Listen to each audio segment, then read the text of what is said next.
Grüß euch und herzlich willkommen zum Video Tiere auf Südbayerisch. In diesem Video möchte ich euch einige Tiere vorstellen, die auf Südbayerisch doch ganz anders heißen als auf Standarddeutsch.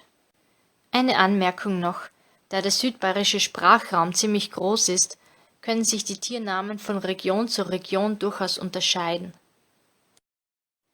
Das Händel, die Henne. Das Piperl, das Küken. Der Anten, die Ente. Das Orchkatzel, das Eichhörnchen. Der Rotz, die Ratte.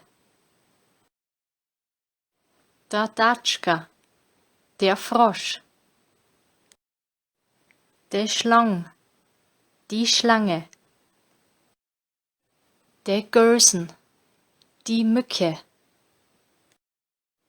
Das Falberl, die Motte. Der Wütsau, das Wildschwein. Das Wuckerl, das Schwein. Der Wuckerlan, die Ferkeln.